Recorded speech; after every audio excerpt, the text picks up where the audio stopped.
You opened your trading platform today. You had a plan. You told yourself this time would be different. And then the market moved, and something inside you just couldn't sit still.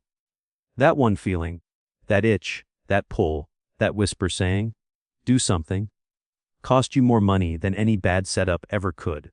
Let me know in the comments, what city are you watching this from?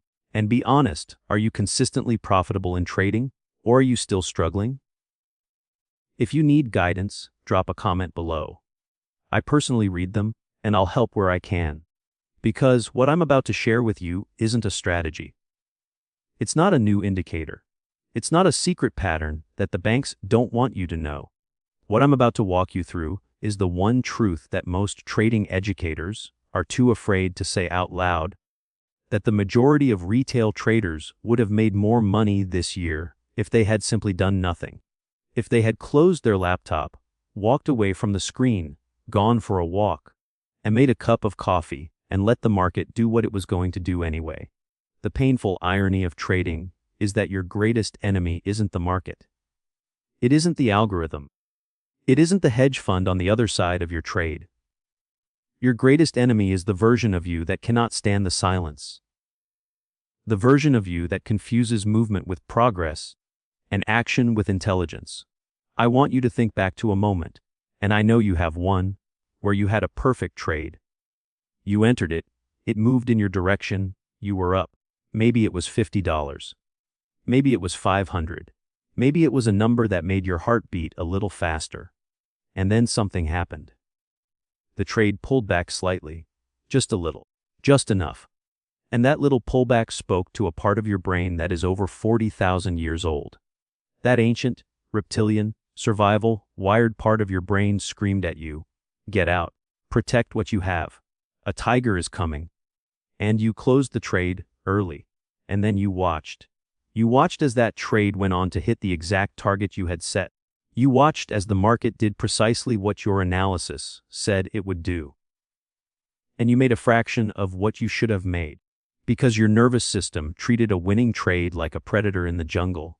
That moment, that specific, gut-wrenching moment, is not a discipline problem. It is not an intelligence problem. It is not even a strategy problem. It is a biology problem. Your brain was never designed for financial markets. It was designed for survival. And survival, for most of human history, meant one thing: act fast, protect resources, eliminate uncertainty. The market rewards the exact opposite of those instincts. The market rewards patience over urgency. It rewards inaction over reaction. It rewards sitting with discomfort over eliminating it. And no one ever tells you this when you first start trading. They sell you the moving averages. They sell you the Fibonacci levels. They sell you the candlestick patterns. But nobody sits you down and says, "Look, before any of that matters, you need to understand that your own mind is structurally, biologically, and emotionally opposed to the behavior that profitable trading requires." Think about what doing nothing actually means in the context of trading. It means entering a trade and not moving your stop loss. It means watching a position go against you temporarily and trusting the process. It means seeing a setup that looks almost like your criteria and choosing not to take it because it doesn't fully qualify. It means sitting through a slow, boring, ranging market without forcing a trade just to feel like you're participating. Doing nothing in trading is one of the hardest skills a human being can develop, because we live in a world that celebrates hustle. We live in a world that tells you that more effort equals more reward. We grew up being graded on participation. We were rewarded for raising our hands. And then we come into the financial markets and wonder why we can't stop touching our trades. I've spoken to hundreds of traders over the years. Beginners, intermediates, people who have been doing this for a decade. And when I ask them to describe their worst trading month, almost every single one of them tells me a version of the same story. It starts with a losing trade, a normal losing trade, the kind that every strategy produces, the kind that is simply part of the game. But instead of accepting that loss as the cost of doing business, something shifts, a quiet anger rises. A subtle but dangerous thought enters the mind: I need to get that back. And that thought, that single sentence, is the beginning of a collapse that has destroyed more trading accounts than any market crash in history. Revenge trading. The word sounds dramatic, but the feeling is incredibly ordinary. It doesn't feel like rage. It doesn't feel reckless. In the moment, it feels like logic. It feels like, I just need one more trade to recover, and then I'll stop. It feels like urgency dressed up as reason. And so you take another trade. Not because your setup appeared. Not because your criteria were met. But because there is an emotional debt in your chest that needs to be settled. And the market, cold, indifferent, completely unmoved by your feelings, does what the market does. It takes that trade too, and now you're down twice as much, and the logic that felt so clean 30 minutes ago is now panic. Pure, trembling, sweating panic. And you take another trade, and another. And somewhere in the middle of that spiral, you stop being a trader entirely. You become a gambler chasing losses. And the terrifying thing is, you won't even realize it's happening until it's already done. This is not a story about weak traders. This is not a story about people who lack intelligence or discipline in other areas of their life. I have seen engineers go through this. I have seen lawyers go through this. I have seen people with PhDs in mathematics blow up trading accounts because of revenge trading. Because the psychology of loss is not related to your intellectual capacity. It is related to your emotional wiring. And your emotional wiring, at its core, is designed to make you feel that losses must be corrected immediately. That sitting with a loss is the same as accepting defeat. That walking away from the screen while you're down is the same as giving up. None of those things are true, but they feel true. And in trading, what feels true is far more dangerous than what is actually true. Now I want to talk about the other side of this, and this one is quieter, more seductive, and in many ways even more destructive. Because we talk a lot about fear in trading. Fear of loss, fear of being wrong, fear of missing a move. But we don't talk enough about what happens when a trader starts winning, when the account starts growing, when the strategy is working and the confidence begins to build. Because confidence, unchecked, has a shadow. And that shadow is called greed. Not the loud, obvious greed of wanting $1 million overnight. I'm talking about the quiet greed that shows up as expanding your position size just slightly. The greed that whispers, "This setup is so strong. Let me put a little more on this one." The greed that makes you move your take profit target higher after you're already in a trade, because now you're feeling good and you want to feel even better. And what happens next is always the same. The trade reverses. The confidence evaporates. And suddenly the trader who was up 30% on the month is scrambling to protect 10%. And the frustration is so much sharper than if they had just lost normally, because they had it. They were there. They were winning. And they let it go, because they leaned in too hard at the exact moment they should have leaned back. The market has a remarkable way of humbling the moments you feel most certain. And if you've traded long enough, you've felt this. The trades you take with the most confidence are not always the ones that work out. Sometimes the trade you almost didn't take, the one where you had to talk yourself into following your own rules, is the one that runs perfectly. And the trade you were absolutely certain about, the one you sized up, the one you told your friend about, that one stops you out by 5 pips and then reverses to your target without you on it. The market doesn't care about your certainty. It doesn't reward confidence. It rewards process. It rewards the boring, repeatable, emotionless execution of a tested edge. And the moment you start trading your feelings instead of your rules, you have left the profession of trading and entered the casino. Let me paint you a picture. Imagine a trader, let's call him David. David spent 2 years learning technical analysis. He studied support and resistance. He learned how to read price action. He backtested his strategy and found that it had a 60% win rate with a 1-to-2 risk-reward ratio. On paper, that strategy makes money consistently. David opens a live account. The first week goes well. The second week, he takes 2 losses in a row. Normal losses. Losses that were always going to happen as part of the 60-40 distribution. But David doesn't feel them as statistics. He feels them as personal failures. He feels them as evidence that maybe the strategy doesn't work, maybe he's doing something wrong, maybe the market has changed. So he starts tweaking. He adjusts his entry rules. He starts using a second indicator to confirm his signals. And without realizing it, David has done something devastating. He has taken a proven strategy and broken it, trying to eliminate the losses that were always supposed to be there.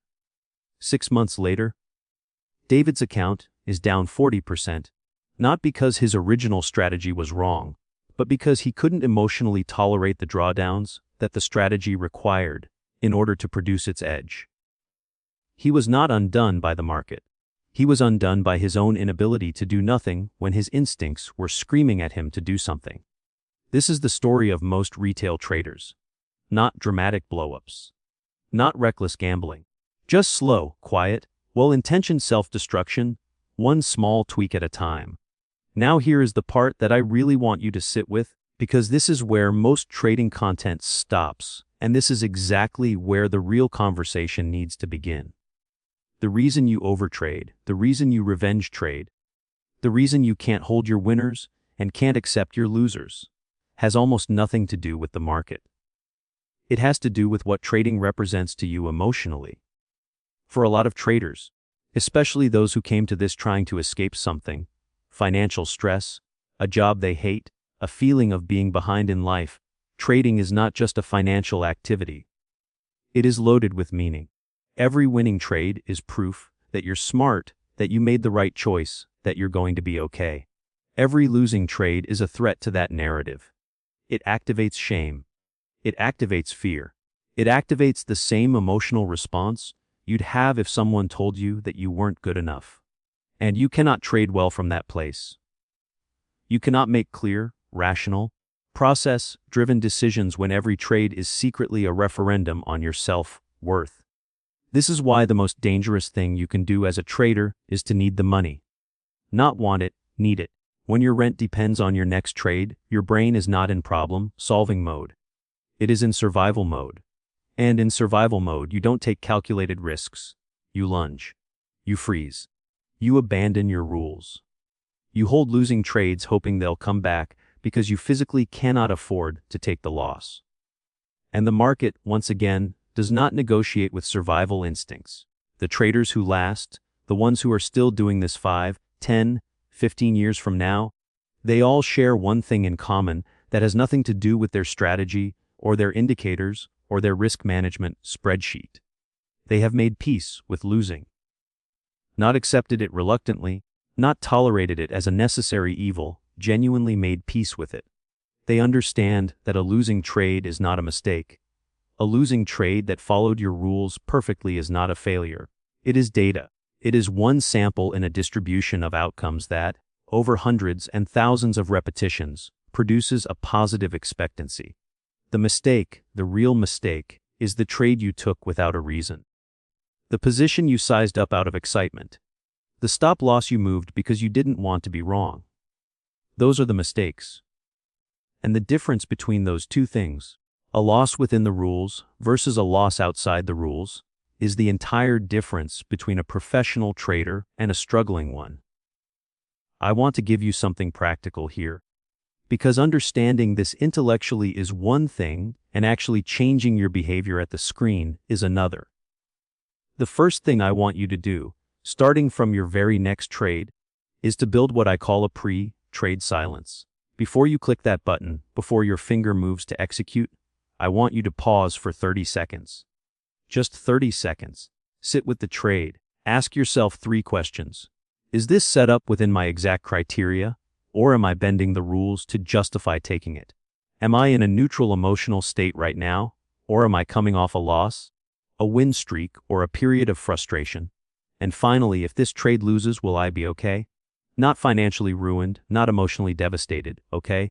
If the answer to any of those questions makes you hesitate, that hesitation is your most valuable indicator. More valuable than your RSI, more valuable than your moving average crossover, more valuable than anything on your chart. That hesitation is your honest self telling you the truth that your excited self doesn't want to hear. The second thing I want you to practice, and this will feel uncomfortable at first, is what I call the observation trade. After every single trade you take, win or lose, I want you to write down 3 things. Not how you feel, not your P&L in detail. 3 factual observations. What was the setup? What did the market do after your entry? And did your behavior match your rules? That's it. 3 sentences. No judgment, no emotion, no story. Just facts. Because one of the things that keeps traders stuck is that they process their trades through an emotional filter. A losing trade becomes evidence that they're bad at this. A winning trade becomes evidence that they're exceptional, and neither of those interpretations is accurate or useful. The market gave you a signal. You responded. What actually happened? That factual debrief, done consistently over weeks and months, will show you patterns in your own behavior that no strategy course ever could. The third shift, and this one is the deepest, is learning to find satisfaction in the process rather than the outcome. I know how that sounds. It sounds like something a therapist says, not a trading mentor. But hear me out. The traders who burn out the fastest are the ones who are only energized by winning. They need that green P&L to feel good about their session. And so on losing days, which are inevitable, which are part of every profitable strategy, they spiral. They feel empty, frustrated, like the day was wasted. But what if instead of measuring your trading day by whether you made money, you measured it by whether you followed your rules? What if a day where you followed every rule and lost $50 was a great trading day, and a day where you broke every rule and made $200 was a terrible one? Because statistically, consistently following your rules will produce profit over time, and consistently breaking your rules will produce loss over time, regardless of any single day's outcome. The trader who can say, "I followed my process perfectly today," and feel genuinely satisfied with that, that trader is going to be around for a very long time. There's a concept I think about often when it comes to trading psychology, and it's this: the market is the world's most brutal mirror. It doesn't show you who you want to be. It shows you who you actually are when the stakes are real and the pressure is on. Are you patient when you say you're patient? Are you disciplined when the discipline costs you something? Can you sit in uncertainty without reaching for control? The market answers all of those questions for you, whether you want it to or not. And most people, when they first look in that mirror, don't like what they see. Not because they're bad people, but because the market asks a level of emotional mastery from you that almost nothing else in life requires. And you simply haven't been trained for it. School didn't train you for it. Your job didn't train you for it. Even most trading courses don't train you for it, because training someone to sit in silence and do nothing while their account fluctuates is not a product that's easy to sell. Doing nothing sounds passive. It sounds like giving up. The trading industry sells action, signals, alerts, strategies, systems. But the quiet truth that sits underneath all of it is this: the less you do, the better you often trade. The fewer decisions you make, the fewer opportunities you have to make the wrong one. The more selective you are with your entries, the higher the quality of the trades you take. And the more you trust your system and leave it alone, the more consistently that system can do what it was designed to do. Think about Warren Buffett, and I know he's not a day trader, but the principle applies at every level.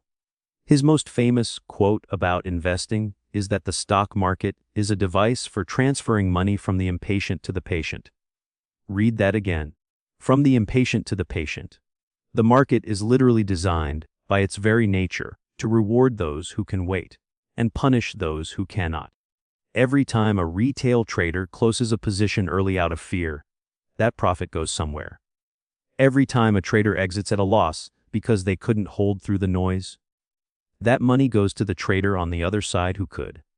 Every time someone overtrades out of boredom or revenge trades after a loss, they are voluntarily handing their capital to whoever is sitting calmly on the other side. The market doesn't create winners and losers randomly.